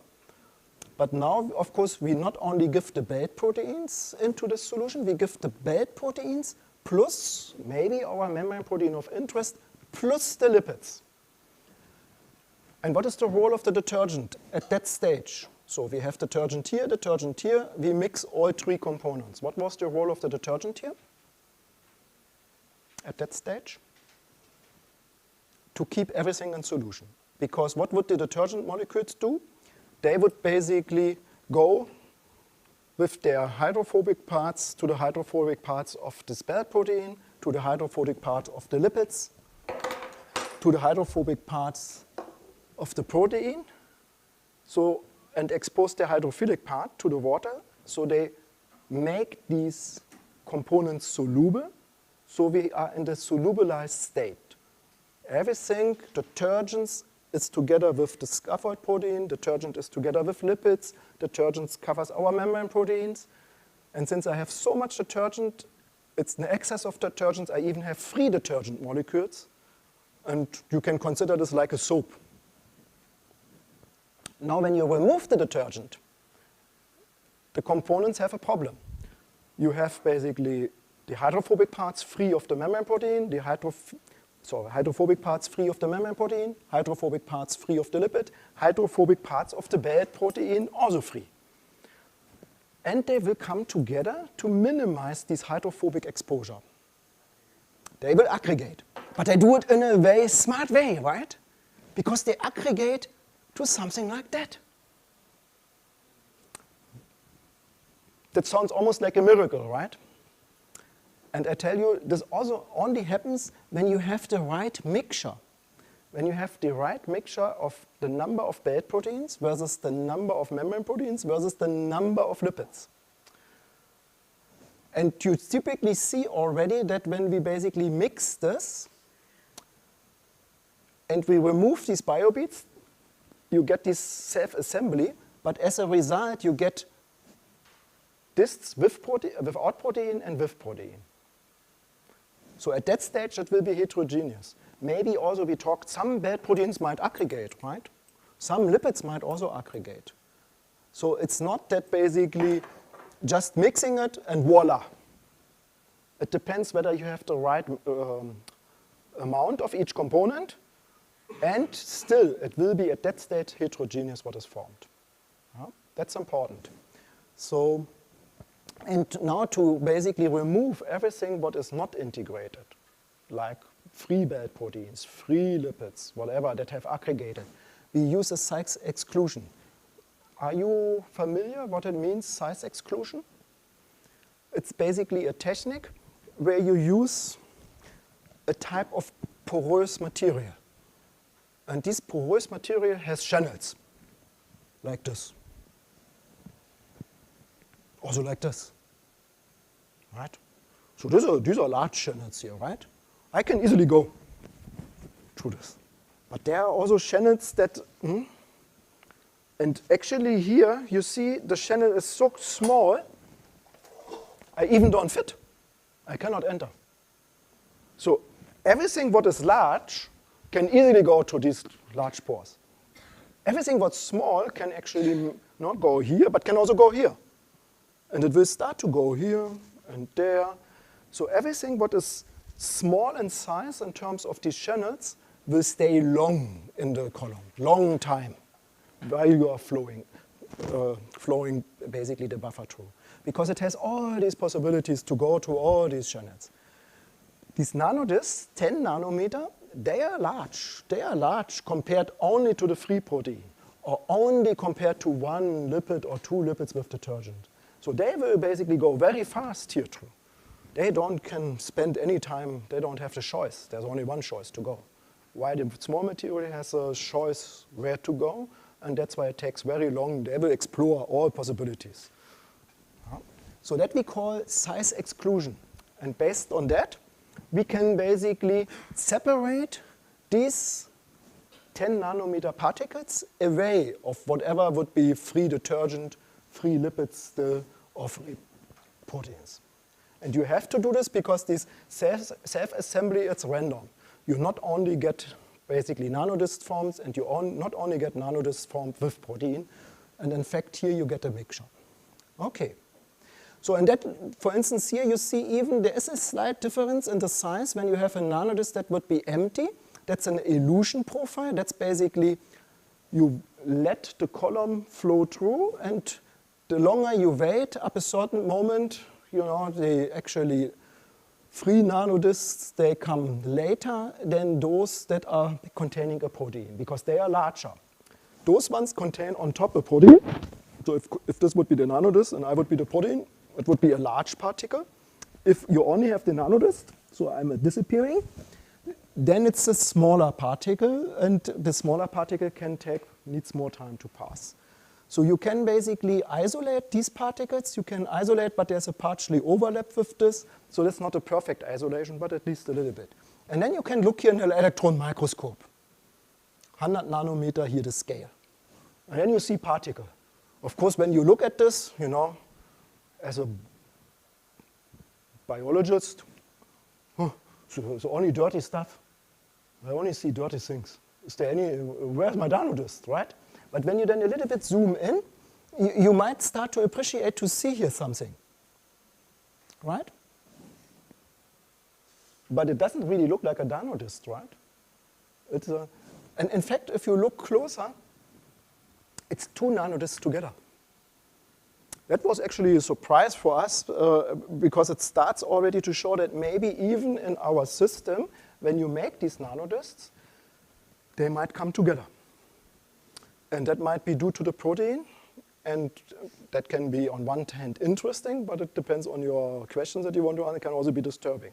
So it can be that even in the system where you have now created these free nanodiscs, where I told you wonderful, these little particles, they swim freely in the solution, that this is not completely true, because if these particles contain your protein of interest, they might start even to interact and to attach each other so that you get 2, 3.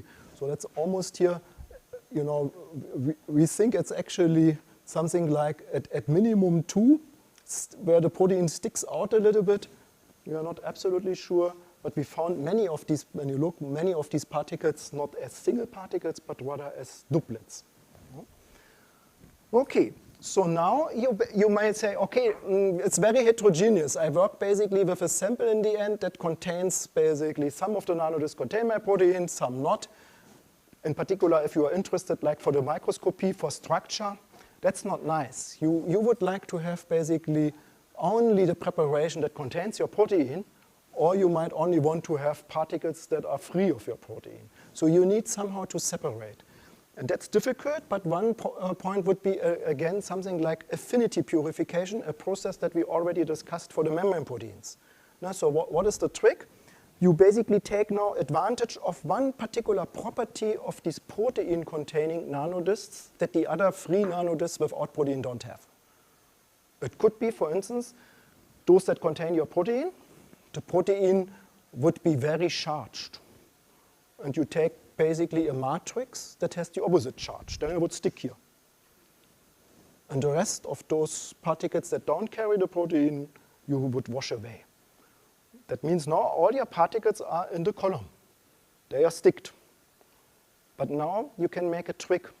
You can reduce this interaction again and free them.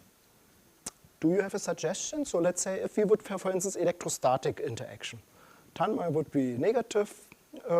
He is basically a little chemical group on the column that would be negatively charged, and I would be positively charged. So we would, due to electrostatic, interact. How can we reduce this interaction? By reducing my charge. By using? By reducing my charge, making it more positive. Yeah, then I would need to change U. That's not easy, because the column is filled with a material of, for instance, negatively charged side groups. And Tanmai suggested, Thomas, let's change this. In principle, a nice idea, but not easy to do, technically, not easy to do. There was this suggestion, the pH. So why would be so first of all, what means pH? It means the amount of protons in the solutions. Okay, so why would this eventually change the interaction between me and Tanmai based on electrostatics? It's screening, no? Exactly. And then basically the protons will replace me. So because also when I'm bound, if I'm very strongly bound, then we have a problem. Then it's very difficult. But if I'm bound in a way that I can bind, but also leave, then I would bind, because we have, of course, many Tanmais in this column, a lot of positions where I can bind again. So there will be always an equilibrium that I bind and I'm off, bind and I'm off. The moment I'm off and there's a lot of protons, they will shield and they will never go back. So we can play, for instance, with the pH. We can also play with the salt concentration. Yeah, if you overdo it, the protein structure will change, because also the protein structure is based, for instance, of electrostatic interactions between amino acids in the basically protein, and that will also then, of course, change eventually the conformation or the stability of the protein. So you have to find a window where basically you break this interaction, but do not yet interfere with the interactions in your protein. Otherwise, you would unfold it. And for biology, that means it's a dead protein. You can compare this with an egg. So if you take an egg, you have the yellow egg and the white egg, but when you heat it, then you basically have denaturated the egg, and you never get it back in the natural state. So this egg is dead. You cannot use it for anything anymore. Okay, the question was, when we want to purify here these nanodiscs that contain the proteins away from those that don't contain the protein, what technique could we use? And we discussed that could be affinity-based. So we need to think what is so special on the protein-containing ones compared to the others. It's the protein that is in.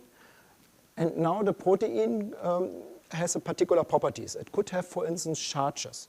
It could be overall negatively charged, or we make it the other way, overall positively charged. Then it would have the tendency to bind to a negatively charged material. But this interaction is now, I'm sitting here, and you can purify everything away what this does not contain a protein. But how do we then get our protein-containing nanodiscs out of this column? And the trick is to weaken this interaction again. And one way would be to change the pH. Another way would be to use salt, to add more salt. What would happen if you add more sodium chloride to your buffer? I'm now bound, and you flush buffer around, so water with ions, sodium chloride, for instance. The sodium chloride is then dissociated into sodium and chloride ions. That would be basically here a negatively charged matrix. If I get off, then all the sodiums would bind here. And the more sodium is there, the more the chances that sodium would stay instead that I would bind. So that's a type of, we call it affinity. You reduce the affinity of your particle of interest to the matrix that this particle has bound. And by that you can purify, take advantage of basically these different properties to purify your particle. Okay, another technique would be these free flow electrophoreses. What we do there, we take advantage of the charges. So if you, for instance, take these particles and you add charged lipids to them, what would happen? Huh? What was these charged lipids that you can use from nature? PS. What would be the charge of phosphatidylserine? Negative. No? Remember, in biology, there's only negatively charged lipid existing or neutral charged lipids. Only when you go to synthetic lipids, you can make positively charged. Okay? So if you make these nanodiscs with a part of negatively charged lipids, they would be negatively charged. If this would be a chamber, where you have here an electrode, positively charged, and here an electrode, negatively charged. And you put voltage on. What would happen? Now you are, as physicists, there would be an electric field. What is the rule of physics? What happens to particles that have a charge in an electric field? Exactly. There is a force, and they will basically take. So, if I'm now the charged particle, and in the moment there's no voltage, meaning no electric field, I would just move in the chamber with the flow. It's a flow, it's a constant flow that drives me in the end to this side. And I will come out on that side. If I take a voltage in between, Tanma, you want to switch on the voltage then, just symbolically? So in the moment there's no voltage, Tanma is observing me, and now you switch on the voltage. What will happen to me? Okay, I would move here, but since I have also a flow like that, it will drag me on that, but it will also drag me on that side, so I will start to move here, right? And now you switch it off, and then I would stay here, right? If you, of course, keep the electric field on, all the particles will have moved here. So it's depending on the flow speed versus the time of the electric field, how fast I do move, whether I will basically, depending on my charge, then move to this position or this. Because what would happen if we do the same experiment? Now in the first experiment, I carried one negatively charged. Now I carry in this particle two negatively charged lipids. What would happen then in the electric field as soon as Tanmay now makes this on? Now I have two charges. What would it mean in the electric field? It would move. So depending on which charge this particle is carrying, I will end up in different positions at the end of the chamber. So you can basically collect these different samples. So you would basically have a collection point on that side, on this side, on that side, on that side, and you can collect at each position, and depending on the charge of this particle, on the strength of this electric field, you can basically get a type of separation of the particles. And that works very well, actually. Yes? Yes?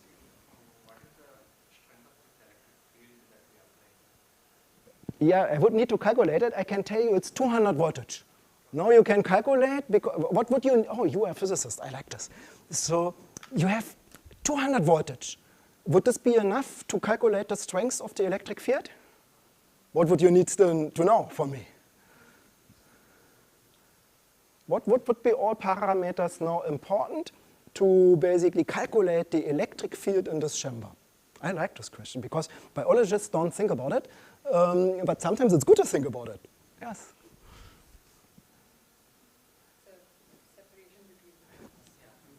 And also the chamber, no? It's the geometry of the chamber.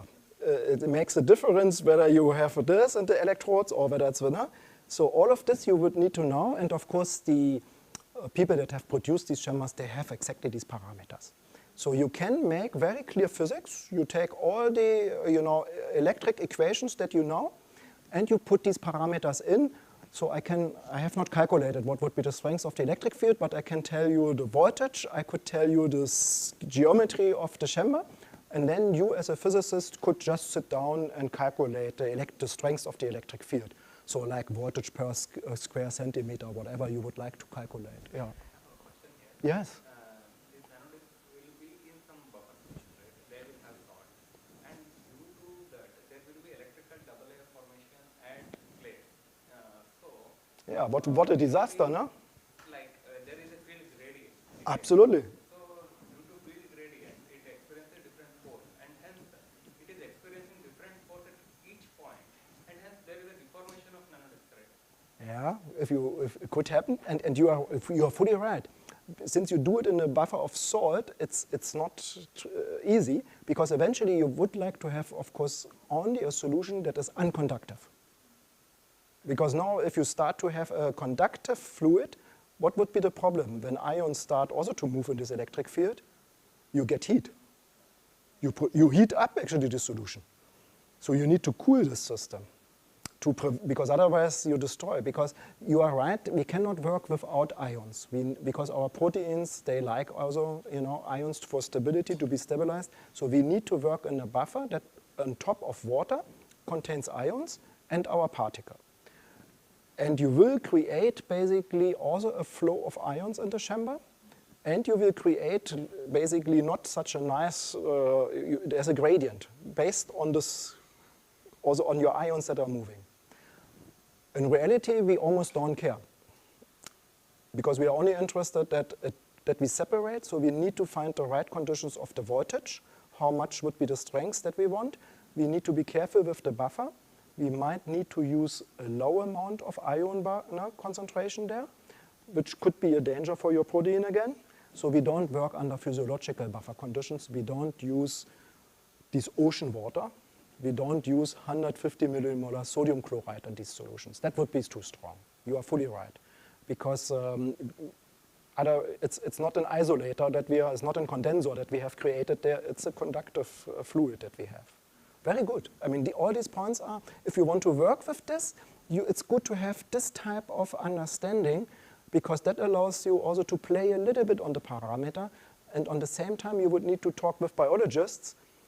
Thomas, I want to have this amount only on ions, because I calculated if I have more ions, the heating would be too much.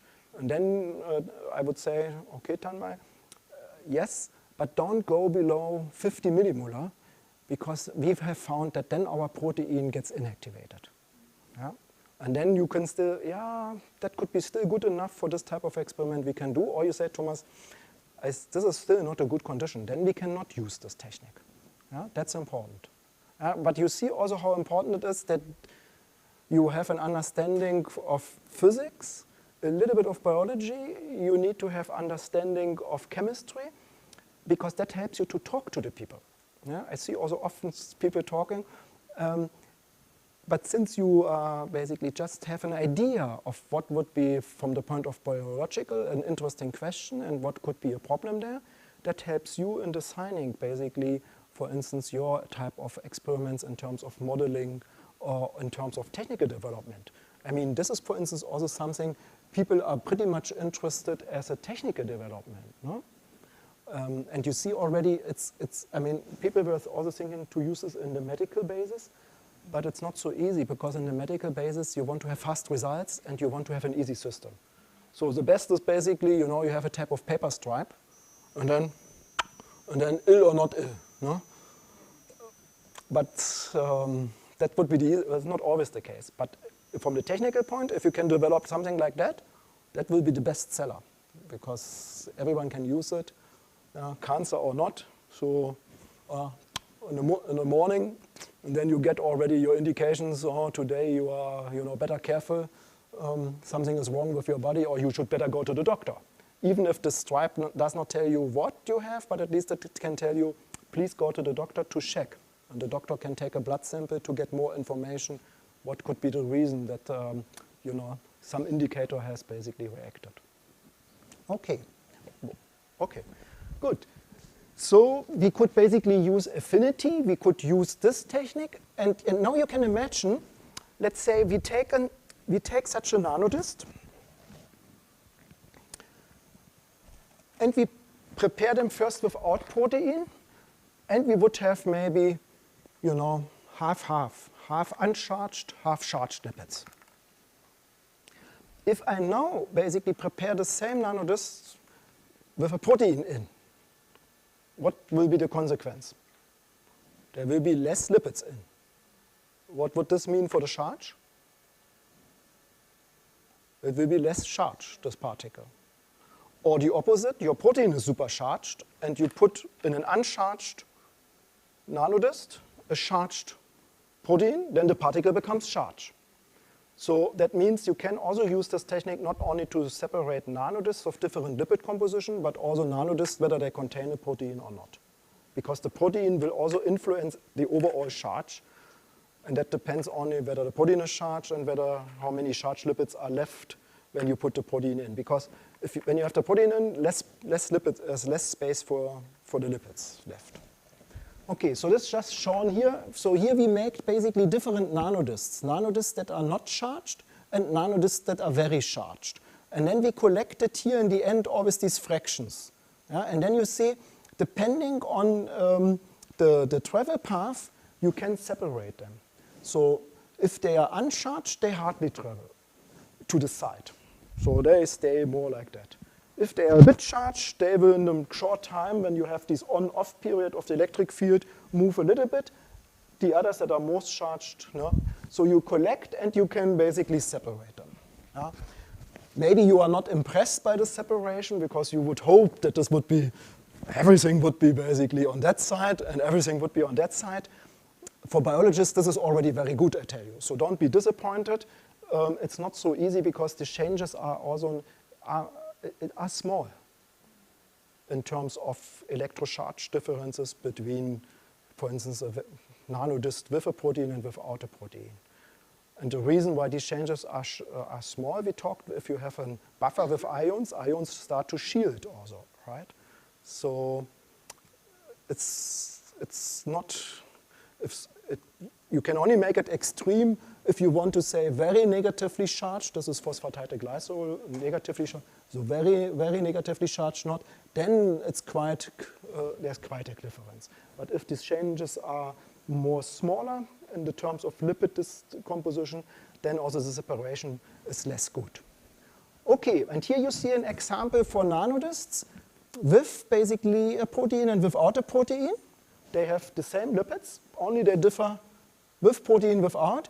And you see there's basically, here's the portion of the nanodiscs that do not contain, and you have a portion that contains, you know, even those that contain a protein, some of those end up. But you see that, let's say, this shoulder here, there's hardly any of those that do not contain anymore. So if you only collect those, then you have a very poor sample. With the disadvantage, you have lost a lot of material. And that's also something for biologists. You know, we start with a lot of material, and then we lose. After we purify, and we lose. Maybe for those, I don't know whether you needed to do here some chemistry. When I was a chemistry student, we needed also to do organic chemistry. So some simple reactions. And then the chemist, there's something very important. They always say, how much did you get out? And I know that at that time, it was almost like an exam. In chemistry, we called it cooking. So we needed to cook, and then we needed to determine how much did we get out. And then it was basically written, you have to get out 1 gram. And then the teacher was very sharp. Thomas, you don't have synthesized 1 gram. Go back to the lab. You have done something wrong. There was something not optimal in your reactions. The yield is not high enough. So for chemists, it's always the yield. You want to have, of course, a higher yield. You want to have those components here to react, and you get 100% out. You put basically 2 substances in, and all of this is converted into your dream substance that you wanted to produce. In reality, that doesn't happen, and sometimes it's even very low. That means you need to invest a lot of money for the substrate, and you end up with a little. And that you can also sometimes see on the prices. something which is very difficult to synthesize. Many steps, you lose and lose. You wonder, 1 milligram, why is it so costly? Because you have used so much material before to get it. Yeah? So for chemists, it's also the yield very important, like for biochemists. Yeah, Tripta is not here, I can tell. Tripta, Thomas sent us vesicles with a lot of protein. And I say, it's not so easy. We need for the experiments, because also for the experiments you need some material. And that's something basically where you might not appreciate. You need to produce the protein, but then you typically need to purify it. It's contaminated. Or here you need to purify it in these nanodiscs that contain it. Okay, good. So now basically we talked about this approach. We have basically our belt proteins, and we can basically mix them with our protein of interest, but why not do something else? Why not take maybe a biological membrane? We could take also a biological membrane. We don't need to start from the purified protein. So we could take a biological membrane, then solubilize, add detergent, and we have our proteins. Those proteins we could add all in nanodiscs. Or we purify the protein of interest that we are interested in, and then we basically reconstitute, but now not only with lipids, but plus the bad proteins. Okay? So in a way you can do two things. You can use the biological membrane, solubilize it, and have a protein mix.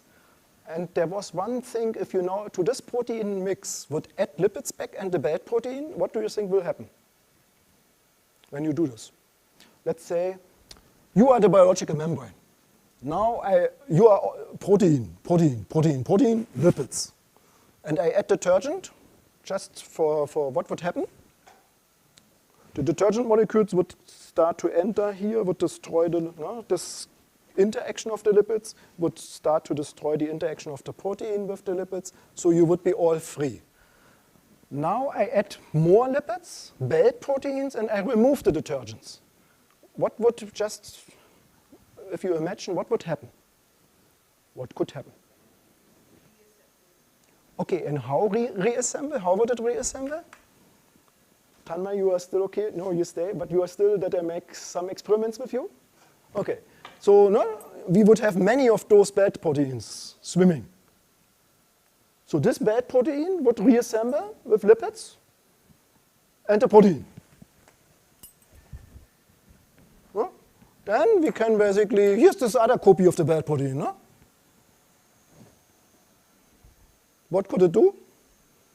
It could go here. Right? Could it also do this? Yes, sir. If it can accommodate, then it can do. Here was a very, he said, yes, but if it can, if it's large enough. Otherwise not.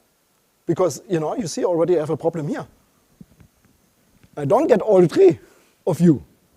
That will not work. But can we not take advantage of this? Sorry, Tanmay. Can we not take an advantage of this? We would basically put each individual protein into a nanodist. You would be in one dist. You would be in another dist. You would be in another dist. You have one charge. You have another charge. You are overall not charged. We can start to separate you out of a mixture of proteins just that we have taken from the membranes, right? So you could basically take this also as a type of purification without a pre-purification. Yeah? Okay, so that is possible, but this is still maybe something useful, also used, but there's still one disadvantage. You remember? We add detergent. What was this problem with adding detergent? It can interfere. It disrupts, no? It disrupts these lipid-protein interactions, maybe protein-protein interactions. It's harsh. Could we not think about something? There was also, I think someone asked me in the course, Thomas, can we not directly take the membrane and take the protein out? with all of these detergents. We almost like, do you like to eat cake? Yeah? So when you get guests and you have a big cake, what do? You cut the cake into pieces with a cookie cutter, a knife, right? So would it not be fantastic if I would have something like this knife and you are sitting here in this membrane, you as a protein, you, and I cut this guy out and I take him out without detergent. I have not added detergent. I have just taken, and what would I take eventually with him? Some lipids. I would cut him out with lipids. Would this not be fantastic? And this is what people, of course, wanted. Huh? And they came up with a solution. So there are particular polymers, copolymers, small molecules that have this ability to actually get into the membrane, and if you add enough, even to take pieces out of the membrane. So what these properties, what would you expect if you would need to talk to a chemist? What do you think the chemist will say? Okay, what type of polymer would you need to synthesize? Just from the properties, should it be a water-soluble polymer? Water-soluble? Lipid-soluble? Only lipid-soluble? Should be something in between again, no? Something like amphiphil. It should like lipids, but also should like water. No? So these copolymers are again like this amphiphilic character. They have basically a size that likes water, and they have a size that likes lipids, and with the size that likes lipids, they would start to wrap around and eventually take out a piece. Yeah? And then you see, basically, here was the detergent. Here's no detergent. No detergent anymore needed. So you cut out the membrane from the environment where, membrane protein from the environment where it sits.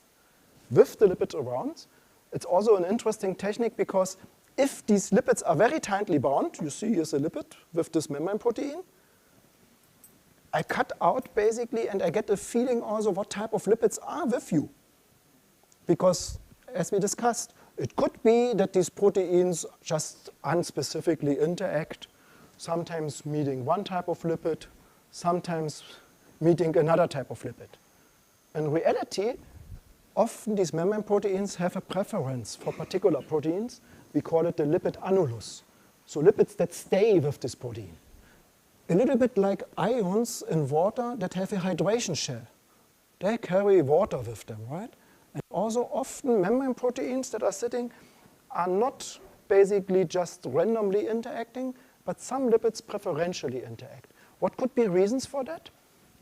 If you remember a little bit maybe the aspects that we discussed, that membrane proteins would like to have particular lipids around them. It could be, for instance, the size of the hydrophobic part of the protein.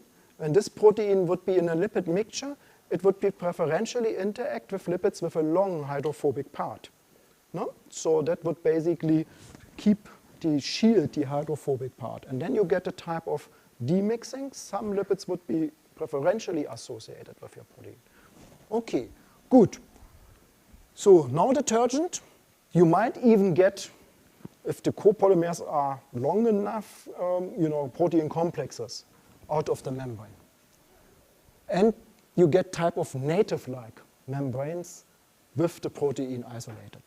And here are just few examples. You don't need really to basically learn them, but it's basically a polymer means you have basically chemical components repeatedly repeat, and that would be here a hydrophobic part, and that would be a hydrophilic part, you see?